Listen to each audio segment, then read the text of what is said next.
Artlist.io.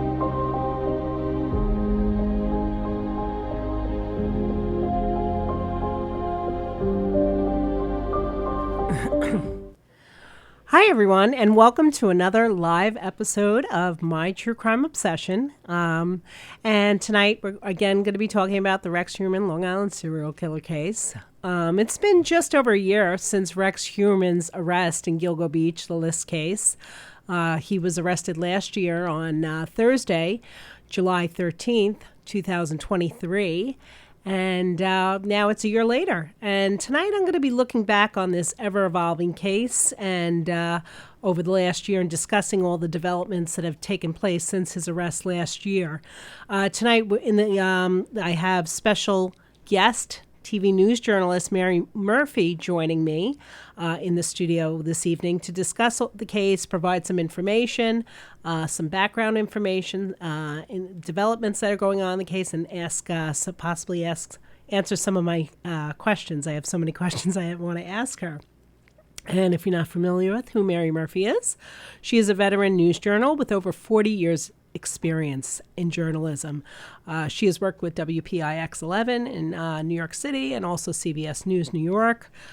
She has earned 32 Emmy Awards for her work. And she specializes in true crime stories. And she's covered stories like the mob hit ordered by John Gotti on Paul Castellano outside the Spark Steakhouse in December of 1986. She also covered the New York City truck bombing that took place on the World Trade Center in 1993. Those are just two of many stories that she's covered. But over the past year, Mary Murphy has extensively covered the Rex Heuermann Long Island serial killer case. And I've had the honor of being in Mary's presence during her news coverage on this ongoing case and news story, both in Massapequa Park, and I was also with her near her at Rex Heuermann's home, but I was also at Suffolk County Courthouse in Riverhead when he was arraigned last year on Friday, July 14th, 2003. So I want to thank you, Mary Murphy, for joining me today. It's a real privilege to have the opportunity to speak with you and have you as a guest on my podcast and help you share your wealth of knowledge with regards to this case. I have so many questions I'd love to ask you, but first and foremost, what was it that drew you to this case? I mean, when did you really start getting into coverage of this case?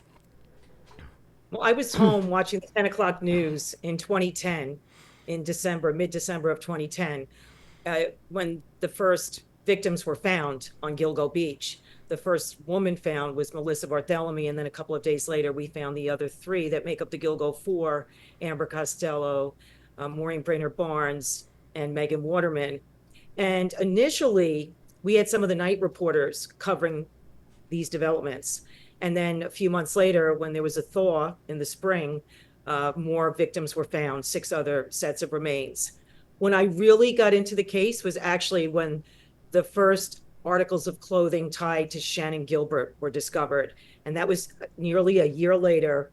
And that was in Oak Beach in the marsh, where they found her cell phone, they found her clothing, they found a bag. And I was out there when the police commissioner, Richard Dormer at the time, and the original chief of detectives on the case, Dominic Verone, they had a command center there right near that Oak Beach Association. And I met Gus Coletti. He was a figure from this, a witness, an early witness when Shannon Gilbert disappeared May 1st, 2010. And people were telling me how the marsh was really mucky and, you could really sink easily. And so, they weren't surprised that was sort of a chamber of death for Shannon Gilbert. And of course, to this day, nearly 14 years later, there are people who say that she was a victim of foul play, that she was murdered, although several different police administrations in Suffolk County have said that it was a tragic accident, that she ran, she was afraid of something, she maybe was having some kind of a psychiatric reaction to something and ran off into the night. I mean, there are a lot of different theories as to what happened to her, but so far the police are saying it was a tragic accident. Yes, yeah, and I've spoken with people close to Suffolk County Police Department, and yes, I've heard that account. I've heard that narrative that they put out. I mean, for me personally, there's a lot of information about the Shannon Gilbert case that makes me think that maybe it wasn't an accident. I mean, I understand Suffolk County Police Department is standing by their investigation, and it's been under several people have taken over in Suffolk County, and they've had different people in office now. And like you said, yes, with each new administration, they all admit that, or stick to the story that it was an accident. What are your thoughts on that? Do you Well, believe what's that, or? interesting is I've spoken to several different investigators over the years, and they all stayed pretty consistent when it came to Shannon Gilbert. And some of them were not entrenched in Suffolk County politics, so it's not like they were protecting someone. And what these investigators have consistently told me, including the former police commissioner Rodney Harrison, who came from the NYPD, they consistently said that they don't think she was one of the murder victims. And when you think of the guy that hired her, who lived on Oak Beach, and you could hear him a little bit in the 911 call, what I'm told now is that, the following morning, he called 911 to say something crazy happened in my house last night. He didn't attempt to whitewash anything, although, the media descended on his home, and some of the attorneys representing the families, drew him into depositions, but he was never charged with anything. He was the guy that hired Shannon Gilbert, but he didn't use a burner phone. That He yes, used a Joseph regular Brewer. phone. Yes, yeah. Yes, I didn't know if I should say his name. Okay, I mean it's He public didn't, knowledge, so he didn't use a burner phone. He didn't hide who it was that was calling. So, unfortunately, whatever happened in that house, Shannon Gilbert got upset. Supposedly Joe Brewer asked her to leave. Michael Pack, her driver, he was outside. She said, they're trying to kill me. He told her to get in the car. Uh, all the accounts that I've heard from the different police administrations after Spoda, after James Burke, the accounts that I've heard is that they don't think that Shannon was a Gilgo victim. I know a lot of people don't accept that, and I understand why, because, she was found in an area so close to the other victims. sure. I don't believe that she is a Gilgo victim either, but I'm not necessarily sure that she died by natural causes by running into the marsh area. But I mean, it is what it is. I hate to say that, but I don't want to simplify it. But unfortunately, it's a situation where that is what Suffolk County has determined, and that's the way it's going to remain until the case gets reinvestigated. Which I don't think that there will be a chance that that case will be reinvestigated. But I think it's hard not to bring up that case because obviously it was Mary Gilbert who pushed looking for her daughter in Oak Beach. And if it wasn't for her perseverance and fortitude, I don't know that any of these other victims would have been found along the Ocean Parkway. No, So it's there's difficult no not to denying. talk about it without talking about Shannon's case. I'm sorry, go ahead. You have to speak about Shannon when you speak about Gilgo, because there's no denying that if she had not disappeared, and if her mother and other family members had not pushed for a search, these other victims may never have been found. And, first we had 4 victims very close together, Yes. and we had 6 more spread all along Ocean Parkway, east to west. What stands out to me is, positioning. Um, the Asian male, John Doe, he was found closest to the Gilgo 4. And he was intact. I mean, his skull was bashed in. Yes. Uh, he suffered blunt force trauma, but he was found very close to the Gilgo 4. So that kind of says something to me that he could be attached, especially when you look at the search history of Rex Heuermann and search for an Asian person. It was a slang word referring to a slim Asian man. And this victim kind of fit that profile. It seemed like he was a slight, not very tall Asian man. So, you look at that, the search. It's interesting to note that Peaches was on one end of Ocean Parkway on the Nassau County side, yet the female toddler tied to her through DNA was found at the other end, much closer to Gilgo victim Valerie Mack. Yes. Valerie Mack, was initially found her torso in Manorville, about 40 miles to the east in 2000. and then some other body parts were found in 2011 during the Gilgo search. And it was a similar situation for Jessica Taylor Yes, I was just going to say that. Yep. 2003 in Manorville, and her other body parts were found also near Ocean Parkway. And when that planning document came out on June 6th this year, even though Rex Heuermann was not charged with killing Valerie Mack at this point, there were many references to her case when the planning document was brought up and how bodies were to be dismembered, you know, hands and heads removed. So there were many references to Valerie Mack, and he is a person of interest in her murder. Yes, let me ask you about that because from what I've been following with news reports and everything online, I understand, and I could be wrong, but I understand that that's imminent. That he may in fact at some point down the road in the future, the near future, may be charged with her murder. Would you concur with that? Would you speculate at this point? I can't speculate. It would not be a surprise to me at Yes. all, Okay. because in some ways it's very similar to what we had happening last year, last July, when three of the Gilgo four were tied to Rex Heuermann, the date of his arrest. But then the fourth, he was considered the prime person of interest, the prime Yes. suspect. But we had to wait like another 6 months before he was indicted in Maureen Brainerd Barnes's case. And so we kind of have a similar situation here.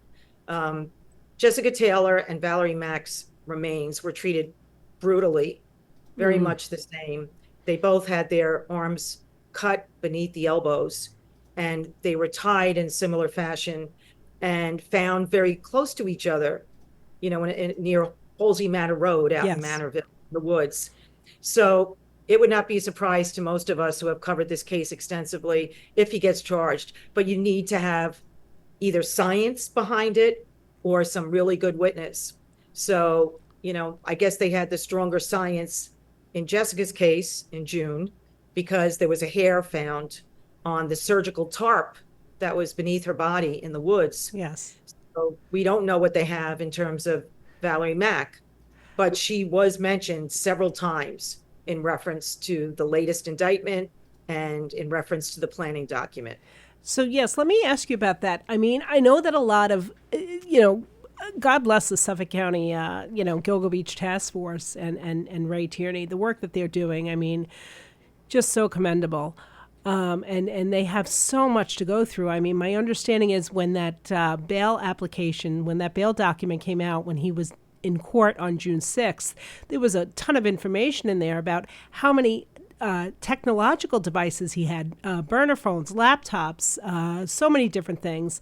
And now the task force and Ray Tierney need to go through all of that evidence.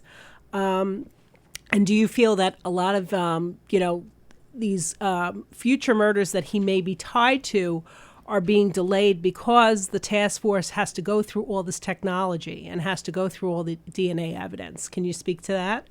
Well, I mean, that's certainly a possibility. I do know that the information relating to the planning document was discovered in March of this year. So it was another 3 months before he was indicted for Jessica Taylor's murder. And the planning document, I guess, assisted them a little bit with the Sandra Castilla case as well, because there was a lot of reference to torture and using instruments for sexual substitution. Sandra Castilla was found, quite a bit away from the two victims in Manorville that we've spoken so much about. Yeah, she was found in North Haven, correct? In Southampton? It's in Southampton, North Yes. Sea. North That's Sea, pardon me, North Sea, yes. Yeah, but that was the big surprise because her name was attached so much to John Bittrolff. Yes. I covered John Bittroff's arrest, which was back in July of 2014. So that's 10 years ago. And, the whole thing with the press conference, Tom Spoda was the DA at that time.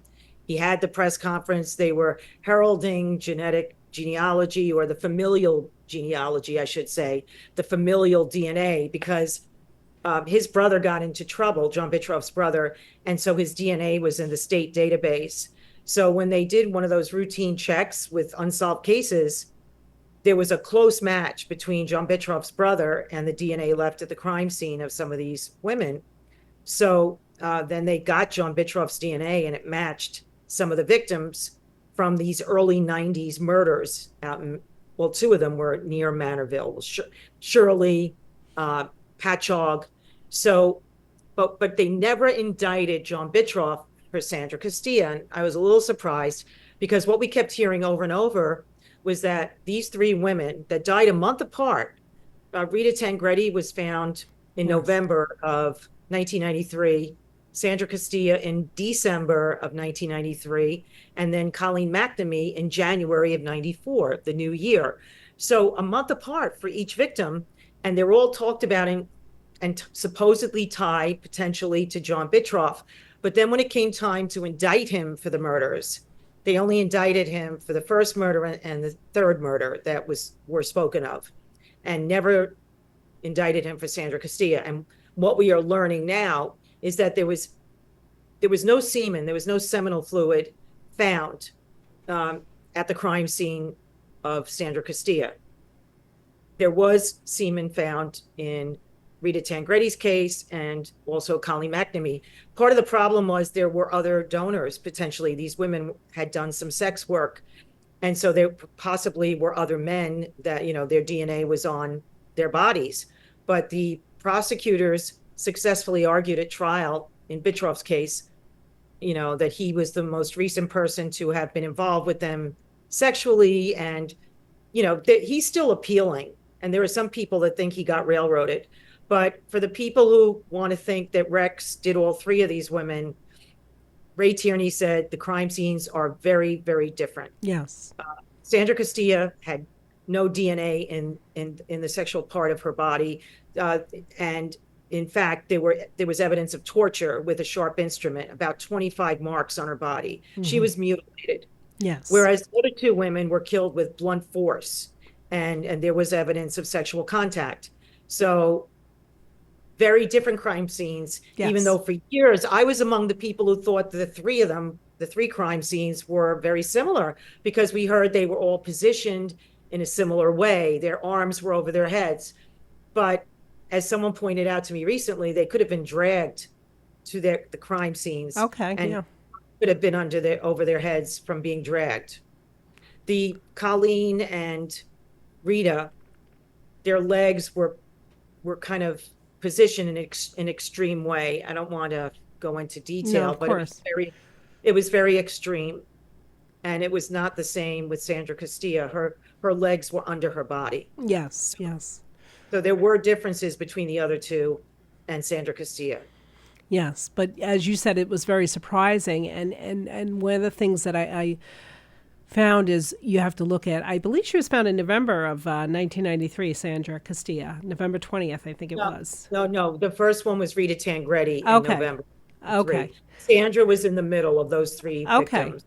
But we're going back now to 1993. I mean, Which means that they're saying, the Yes. prosecutor is saying, he's been killing for more than 30 years. and that's according to the a indictment. very frightening thought. I mean, and there could be victims possibly before even 1993. What are your thoughts on that? I mean, if I don't know how much you want to speculate on that. Well, serial killers don't usually start in their early 40s, which is how old I think Rex Heuermann would have been when the Gilgo 4 were found. Yes. He would have been around 40 or a little over 40. Now, 31 years ago, what would he be, in his late 20s or something like that? And that's the Sandra Castilla case. I tend to think there's a lot of depravity here just based on what we're reading about in the searches and in the computer documents. I would not be surprised if there are a lot more victims. But as someone pointed out to me, 6 victims, that's a lot of victims. So I don't know if it's going to stop there. But I just think because he searched for that slang term involving a slim Asian male, I just feel like there were other male victims. That's just my sense, and I don't have any proof of it. Only the geography of where these other John Does were found. And correct me if I'm wrong, in that document and all his searches on the web, there was a lot of trans Asian, and I believe that this victim, John Doe number 9, I believe it is, the Asian male doe, that he was also trans, correct? Well, he was dressed in women's clothing. Yes. There's Okay. hardly anything known about him. We don't know if his family ever searched for him, and he was young. According to what the police said when the Gilgo News website was still up, he was anywhere from 17 years old to 23. That's young. Yes. Yes. Yeah. Yeah. So I obviously has not been tied to that murder yet, but it's interesting to make the similarities and look at the MO and look at the similarities and see if there is a connection there. Let's just talk a little bit about, you were in front of Rex's house. I know you were there last year when he was arrested, and you were in Massapequa Park, and I know you were also in Riverhead County Courthouse. Let me ask you, I know you've done coverage in front of Rex Schumann's house. Talk to the audience a little bit about his house. I mean, I've been down that block. I was there. I saw how beautiful. I mean, when you think people who are unfamiliar with Long Island and particularly Massapequa Park, it's a very, very beautiful area on the south shore of Long Island. And, I call it it's not really upper class, but it's middle to upper class people that live there. A lot of families, working families, people who work in, a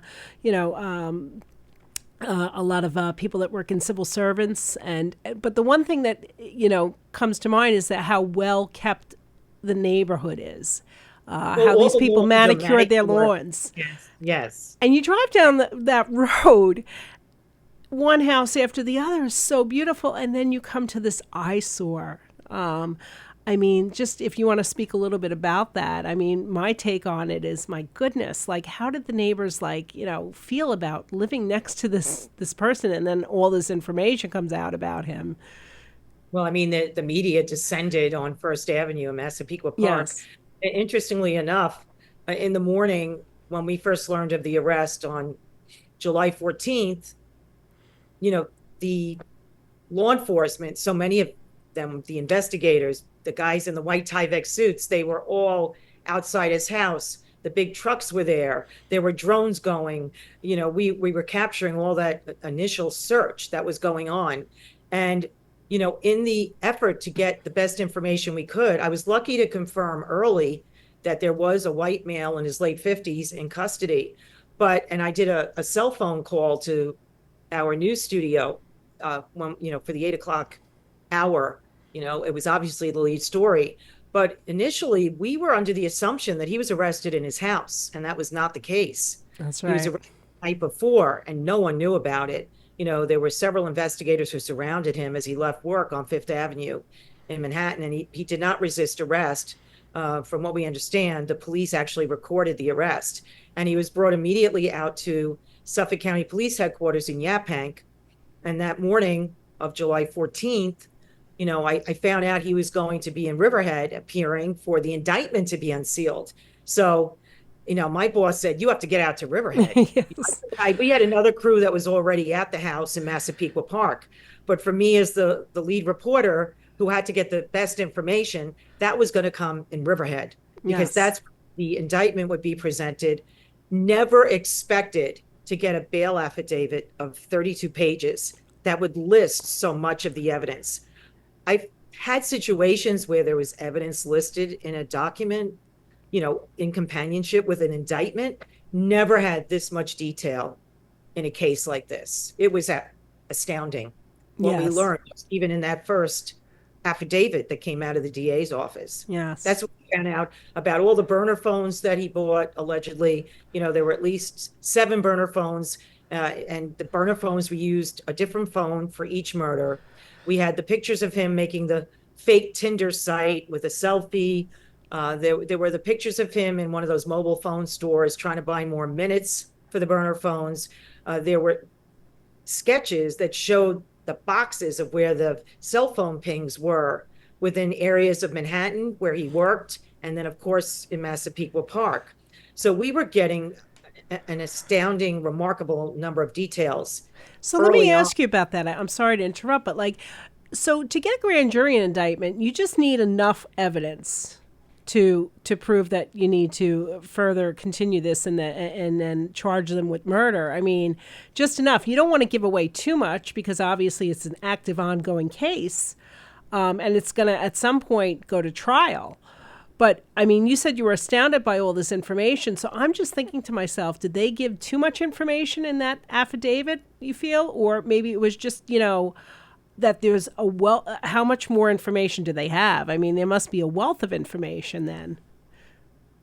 Well, I'm getting the sense that they had a lot more information and did not share it. Yes. But one thing also to remember is that they had the mitochondrial DNA, but they really wanted to get the swab from his mouth to try to get nuclear DNA to sort of give a definitive answer as to, yes, this really is his DNA that we found at least one crime scene, Megan Waterman's crime scene. Yes. Then, of course, there were female hairs tied to relatives in his household. Initially, we just found out about 3 hairs relating to his wife, Asa Ellerup. And then later on, much later on, I guess it was in January when the 4th indictment was announced, then we find out that one of the female hairs from the household was connected to his daughter, and that was found on, I believe, the belt buckle. No, it was found on Amber Costello. Mm-hmm. So, but the DA consistently has told the media and has reinforced his belief that the family was always away when these crimes happened, when he had enough time to spend time allegedly torturing these victims and finding ways to get rid of them. And there's a strong belief that the women were killed in his home.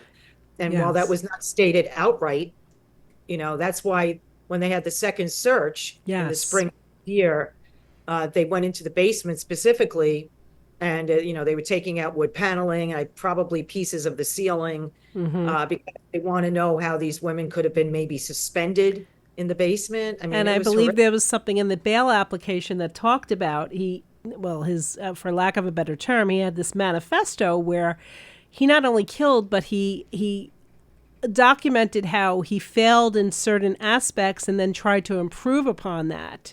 And I think it's something with the tacks and the ceiling that weren't working, so you need to go back.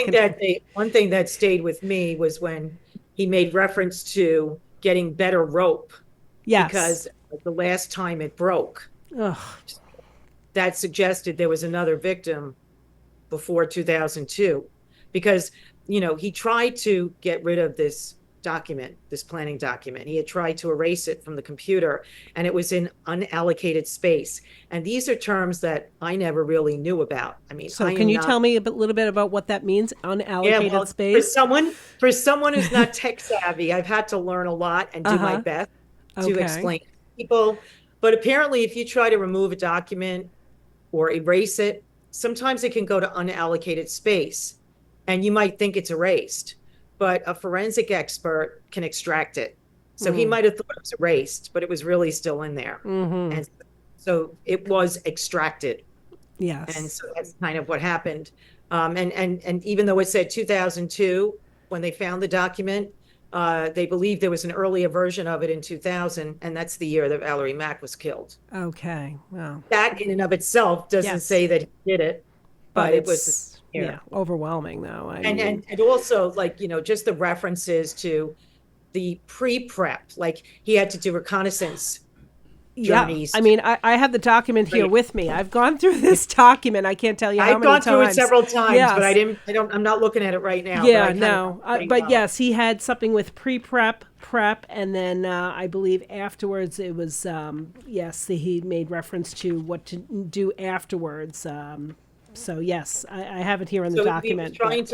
He was trying to find areas where there would be limited surveillance cameras. A post-event, yes, yeah. I mean, that was the planning. Even talking about security cameras on all the major roadways on Long Island. I'm sitting here reading this, and I was just like, wow. I mean, you talk about his attention to details. It's horrifying, how much prep went into this, and just. So, I mean, but, he thought he was so smart, but he did make mistakes, obviously. Yeah, well, what I find remarkable, I asked the district attorney about it when I spoke to him last week. you know, aside from the cell phone data and the communications with the women that he tried to erase, the fact that female hair played such a role in attaching him to most of these murders, I think is quite remarkable because only one of his hairs was found among the Gilgo Four. And who was that? Which Um, remains was that? that was Megan Waterman. Okay. So the Gilgo Four, one of his hairs was found on Megan Waterman, allegedly.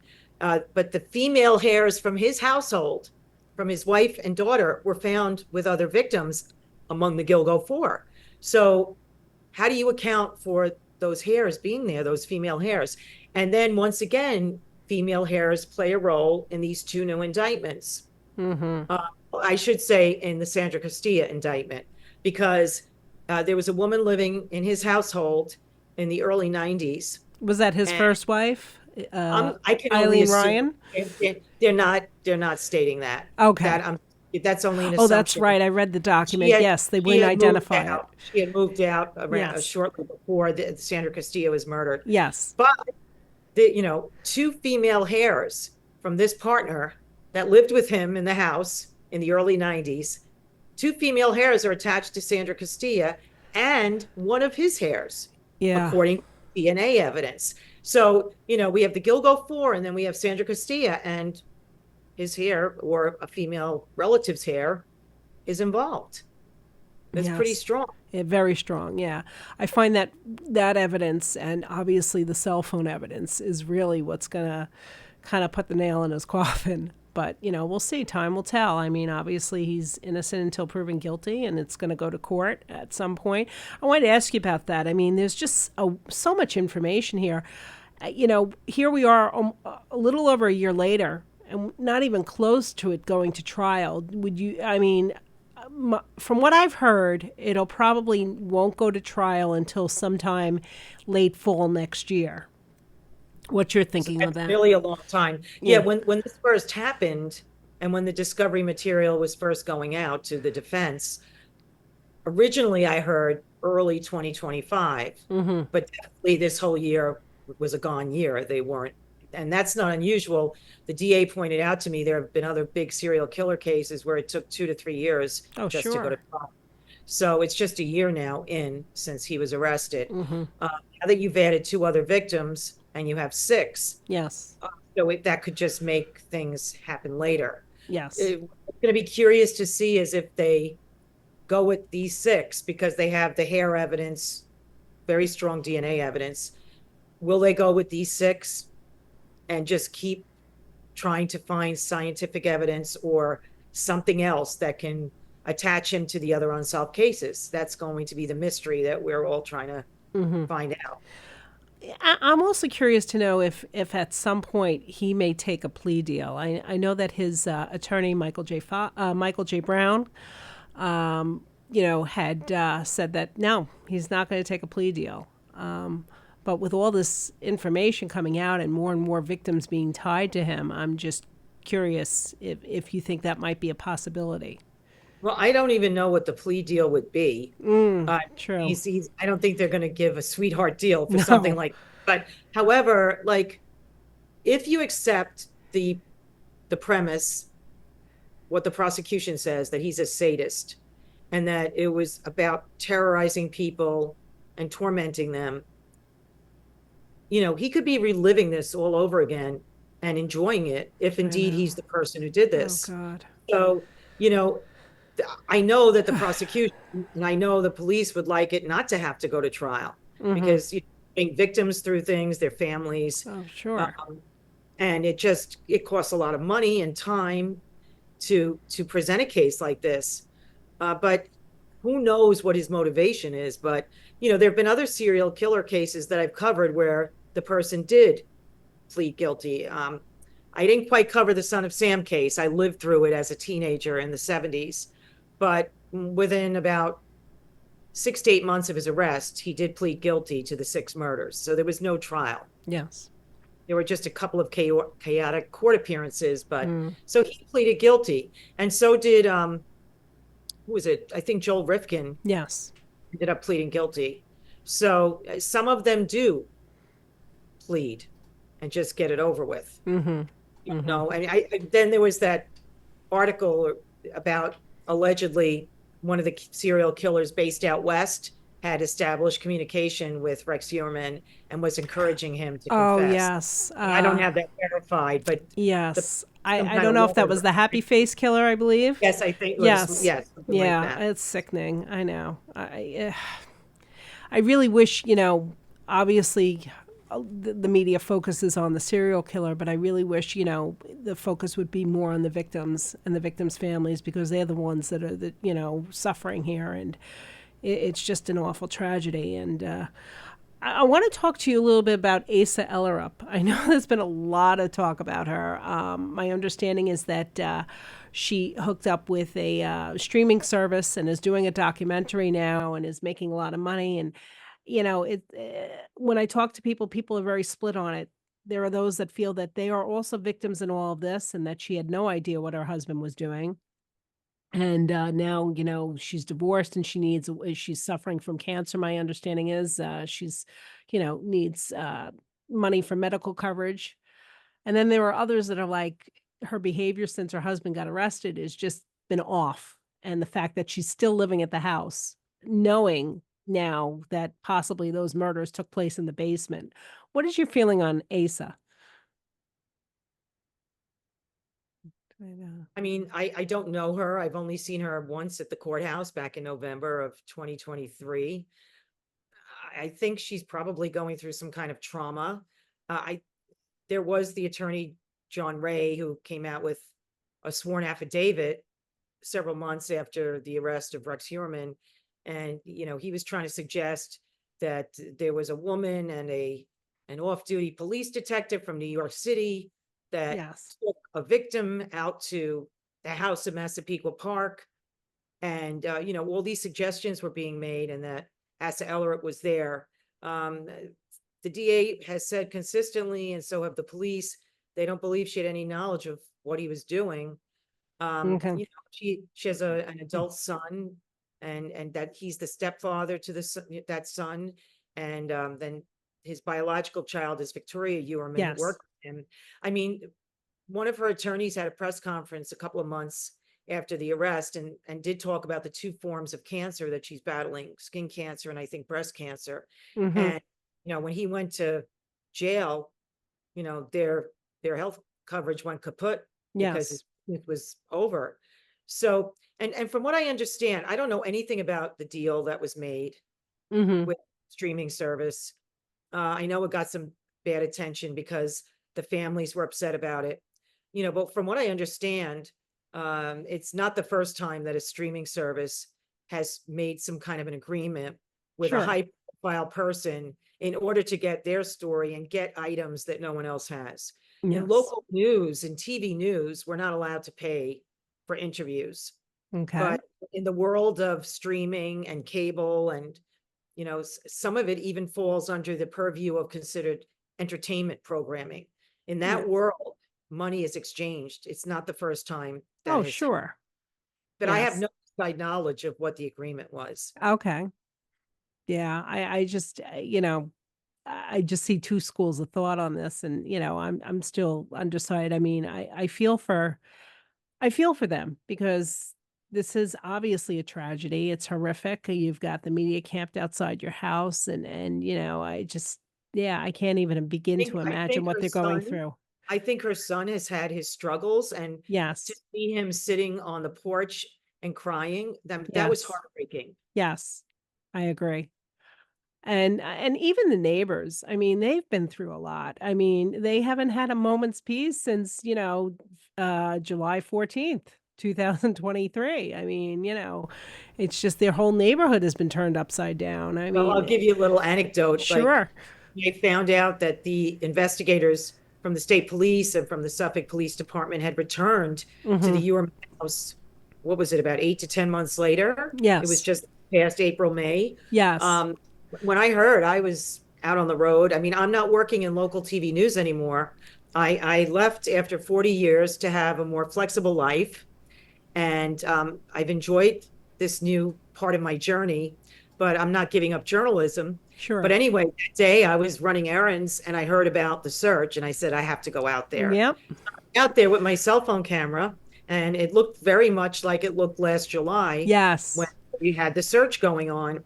And, I went on the side street because you couldn't really get in the front. And I wanted to see if anything was going around on the side or in the back.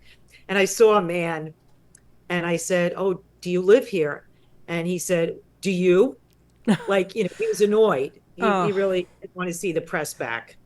But some yeah. people were understanding, but I can understand like how the people in that neighborhood feel like they're under invasion. And Yes. the Yes. first search in July last year lasted 12 days, and they Mm-hmm. dug up the backyard. Yes. You know, but what the authorities said at that time is they found no human remains in the Mm-hmm. backyard. No. What we don't know is what did they find in the And, storage lockers. uh-huh. That we really don't know, Yeah. and that has not talked about in affidavits. Yes, I know. And I wonder about that myself too, because I had actually, after this whole story broke, I went to different sites. I did go to the storage locker area, and there were, medics on site, medical examiners on site at the time at the storage lockers. I mean, so that's pretty compelling when you have to have medical examiners from the police department on site at those storage lockers. Yeah, I'm wondering myself, and that might be something that they just don't want to release any of that information to the public just yet. So, I to remember the former police commissioner saying that the searches at the lockers were fruitful, but yes. no specifics given. Well, yeah, they don't want to compromise the integrity of the case because at some point, it will eventually go to trial. So I understand that, they're wanting to keep that information under wraps. But yeah, so now you just launched your own website, is that correct? Yes. So as part of my new journey, I want to be able to try different kinds of media and also still enjoy my life because I want to attend to things at home. Sure. I never really got to maintain my house the way I'd like to, and I just wanted to have a more balanced life.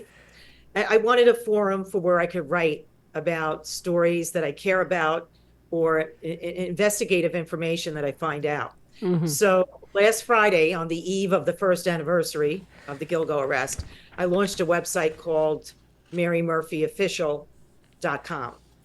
And I have a blog, which I'm going to post a news story weekly, and it's called My Life of Crime.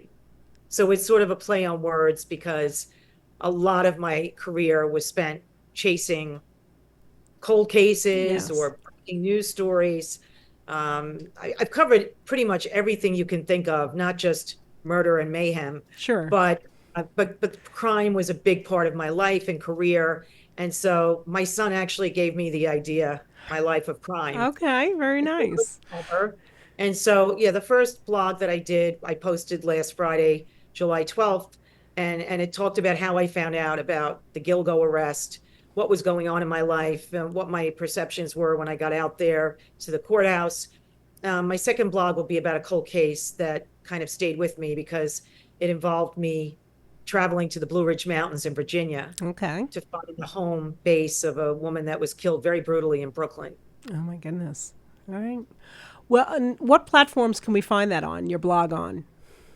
The blog is on the website, Okay, great. Oh, excellent. murphyofficial.com. All right, Mary. All right, excellent. I will actually put a link to that in, on my YouTube page and on my Facebook page for you. Thank I you. definitely want to check that out. Yes, and I just want to thank you so much for coming on today. It was a pleasure speaking with you, and thank you for all the information. And I will definitely, check out your website to kind of keep up with all the latest breaking news on this case. So, There's a separate section for Gilgo. It's called Long Island Serial Killer. okay. So posted, actually, that's sort of like probably has quite a bit of things on it, just as a start. Well, I'm going to That check that out tonight Yeah. after this. Yeah. No, No I mean, doubt. I'm Yes. starting small, but Yes. I have to say, I have to thank the woman, Shani Schwartz, who worked on it. We didn't start on it until about 9 or 10 days before the anniversary of the Okay. podcast. And Very she nice. got this done with me. I mean, she was the tech expert and she did a beautiful job.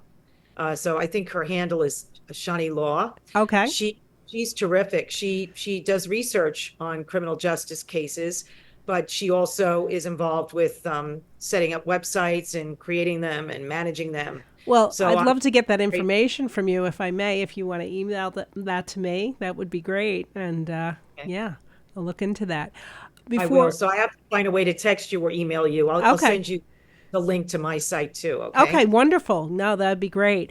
Is there anything you want to, any last thoughts before we end this Yeah, session? the last thoughts that I would say is that when we cover a case like this, which is a huge case, there's a temptation among journalists, including myself, to say, "Oh, maybe he did that. Oh, maybe he did that."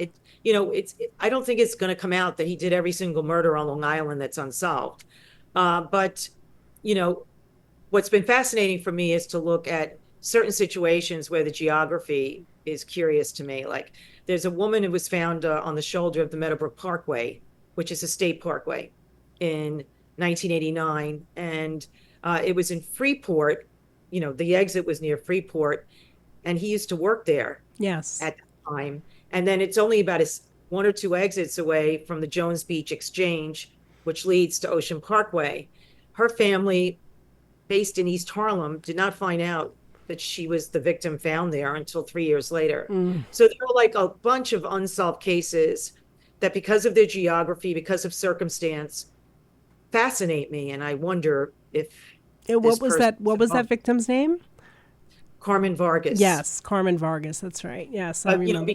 Because it's in Nassau County, I don't think Suffolk County will be able to pour resources into that particular case, but Nassau County has a cold case squad. But Yes. there are so many in Suffolk County to look at. So there are 19 investigators working out of the DA's office in Suffolk County just on the Gilgo task force. So Yes, and there are the a lot job of that eyeballs on these cases. yeah, the job they're doing is just terrific. I mean, the amount of man hours, I can't even begin to imagine how much time and effort and giving up their personal lives to investigate this case and how far they've come. I really have to commend them, and thank God for them. So, yeah, and I pray that, that the victims and their families do get the justice that they deserve. So, but I do want to thank you again today for being a guest. It's quite an honor having you and a privilege having you on. So Well, thank it's you. an honor to be interviewed by you. I mean, you Aw, did a great thank you. job. You're Thank very you. good at this. Yeah. Aw. So, and I liked meeting you out in the courthouse hallway. Yes, yes.